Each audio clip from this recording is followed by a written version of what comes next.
Hello guys, this is Terry from Genkigamingtv coming back at you with a Yokai Watch ShadowSide episode review. This episode review is for 33 Hasty Satan Claws, or Awa Tinbo no Satan Kudosu.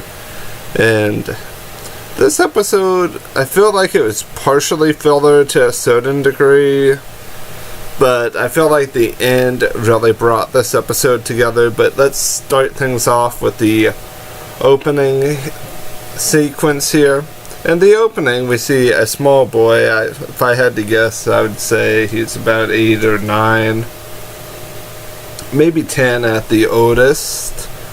And he's basically headed out into the living room because he sees something suspicious, or what I would call as something suspicious. He sees a present on the table.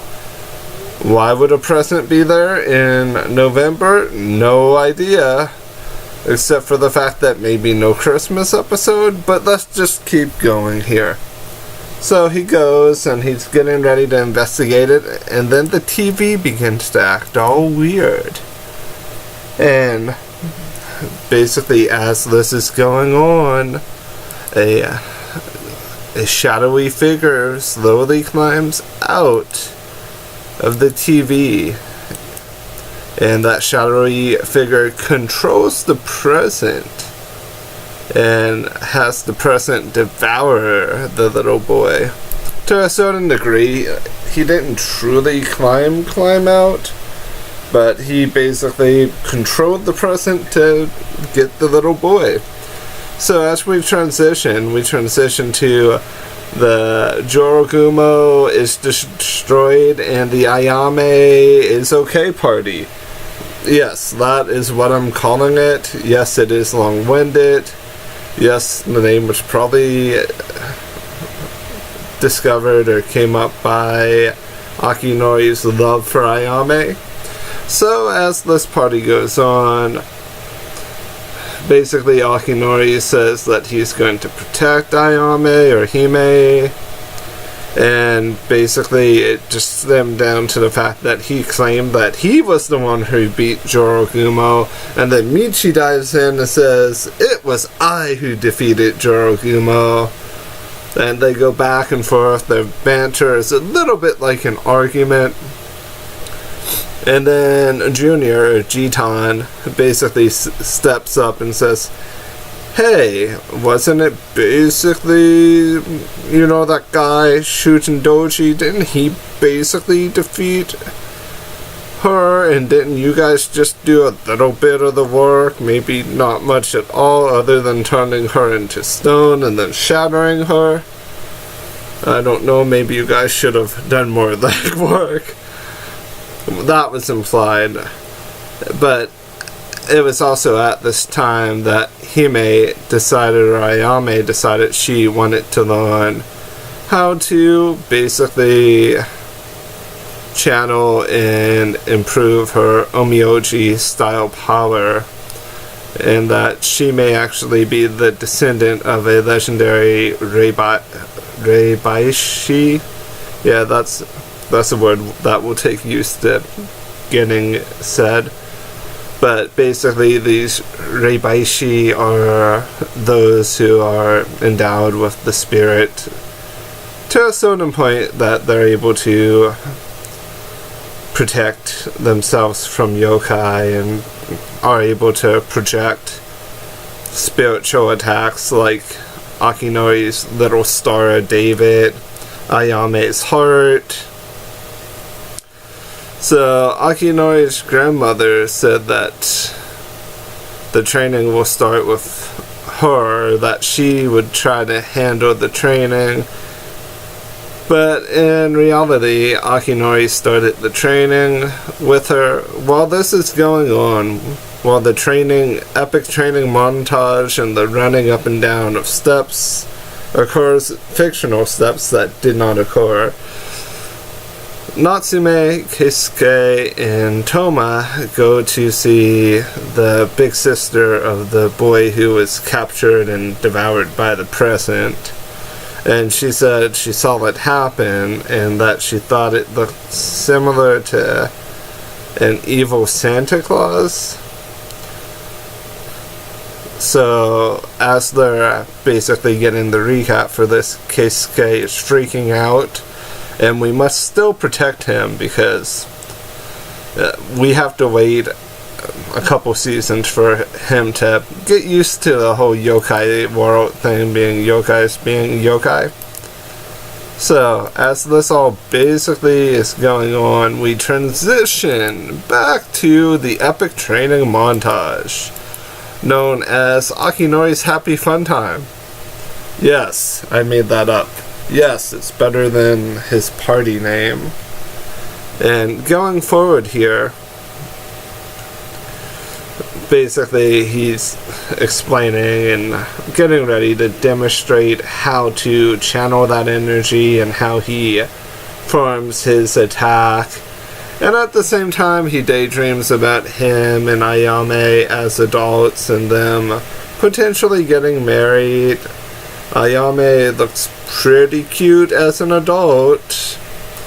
So chances are, even if she's not in the game as how she is in the series, we might be able to see someone similar to her as an adult or as another student, because as far as what we've been confirmed by level 5, Ayame wasn't designed to be part of the game. She was designed more or less for the anime, but you guys know how that goes. People love an anime character and they're slowly filtered in. But as this demonstration goes on, Akinori hits the target head on, perfect shot.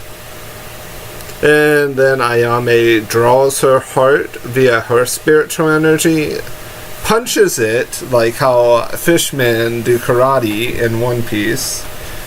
And basically the force of the heart basically leaves a heart-shaped hole in the mountain that goes back to a certain degree of bedrock. I'm not exactly sure what the true width and dimensions of the hole she punched was, but it's pretty far back. And Akinori is stunned, impressed, and hyped that Hime is that strong. And the rest of the gang, Whisper, Jii-tan, pretty sure Koma-san and Komajiro was present there. They just kind of looked at Akinori as like, why can't you do that? They didn't say it, but their eyes implied it. So as this basically, it's truly transitioning on for us. We get a setup here. Keisuke and Natsume decide to be bait. And lo and behold, the yokai comes through the roof. The present materializes on the table. And the TV flickers and becomes all yokai-ish. And basically, as everything is unfolding there for this scene, the present nearly in position to devour our poor little golden boy Keisuke. Komajiro springs into action, knocking the present to the ground, causing it to become a normal present box. The yokai, Satan Claus, begins to kind of panic. He kind of hauls butt, and Natsume and Keisuke go after him. So, as this is going on, Natsume and Keisuke corner him, where he has no place left to go. She summons both ShadowSide Koma-san and Jibanyan. They get ready to tussle. Basically, Jibanyan's punch is deflected by a present shield, and Koma-san's statue attack is also deflected by the present shield. And then both are bound by presents. And then Komajiro springs into action and weaves in and out of the presence. I wanted to get a good shot of the weaving in and out, but it did not, in fact, look as good as what it should have been. So I didn't take a screenshot of it. But basically, as this essentially goes on, Komojiro decides to grab Satan Kurosu's bag and is fighting it because he's trying to hold it up and prevent it from swallowing him. So Satan Kurosu begins to attack Natsume and Keisuke, and then is stopped by Hime summoning or using her heart attack, but this time she does a kick into it, launching our resident ShadowSide yokai Satan Kurosu into the wall, and some dark energy that was produced by his whole motif begins to float into the air. And that shadowy energy is something that we're going to discuss here a little bit. I believe that this energy is actually from the dark side of the yokai world. Something beyond Enma's actual control, and something beyond the Enma clan's control. We see a little bit more of it here later on, but basically our friend becomes Jii-tan. Yes, but the G in Jii-tan for this one refers to like random gift or something randomized. So we have a funny argument scene between Junior Jii-tan and Jii-tan. And it goes back and forth, back and forth. And Junior's like, I am the real Jii-tan. I am the superior Jii-tan. And then he om-noms on Jii-tan's head. So, with that being said, we get a transition scene of Jii-tan basically explaining to our detective agency what's going on, that when he passed, he left 2 last gifts for his grandchildren. He left a purse for his granddaughter, or a little bag, and he left a little robot toy. And the robot toy was not well received, so that slowly caused him to go ShadowSide, per se. So our lovely cast takes him to visit his grandchildren, and then he sees the robot on the counter, and Junior feels more sympathetic towards him and is actually okay with him, kind of, sort of. He just wanted to be nice, per se. And then when Jii-tan Satan Kurosu becomes an arc, Jii-tan eats the arc. But Natsume eventually gets it back. But Jii-tan eating the arc, what we call him, Jii-tan. Like, bo-bo-bo-bo-bo-bo-bo. Or will it just be G3-tan? That is your decision, guys. If yokai were to fuse, that would have been the moment of it. Because there's nothing more impressive than a shape-shifting Santa Claus. I kid. We're moving on. And our good buddy Kyra makes an appearance. First of all, you guys should know that I love Kyra. Kyra is probably one of my favorite yokai as of yet.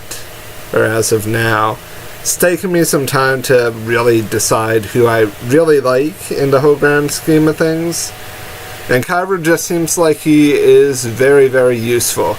And Kyra basically explains about this dark energy, or these dark anomalies of yokai power or wills. I believe he called them wills, but I'm not entirely sure because sometimes things are katakanized or converted into katakana, and I feel like he was saying wills, but I'm not 100% sure of that, just because of his pronunciation. So with that basically being said, he also showed us all of them gathering together into one orb, one spear, and that is probably our threat. We also do get a scene of Shutendoji in Doketsu, basically implying that something big's gonna be going on, but you know those two, they're all talk, no action. The whole Hime situation has confirmed that, at least for me. Until Shutendoji does anything except for massacre a Jorogumo, then I will truly say that he is as OP as what people have told me. But as for now, we're giving him a little bit of a chance. And whenever I say chance, I mean an opportunity to become more than what he's being shown as. We know he's powerful, don't get me wrong, but is his power actually viable power that's controllable and fully usable as an ally? Right now, I will say probably not. I'm not going to imply that he's evil because of the whole season theory of the Natsu from Natsume, the Haru from Harua's Haru, Toma's To, which relates to Fu from Fuyu, and Akinori's Aki for fall. So the seasonal yokai detective agency, because that could be a possibility. But as for right now, probably not. But as everything closes out, we actually get to see two people we've not seen in a while. Our precious Lord Inma and Zazel. And they both look a wee bit frustrated and a wee bit concerned. Like you can tell from how their eyes visibly look. So this is all building into something huge. So we are coming into something that implies bigger things are going to be occurring.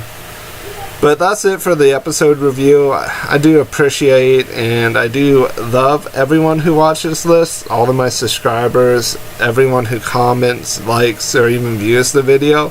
I appreciate you all, and I hope you have a wonderful morning, afternoon, and or evening. Bye-bye.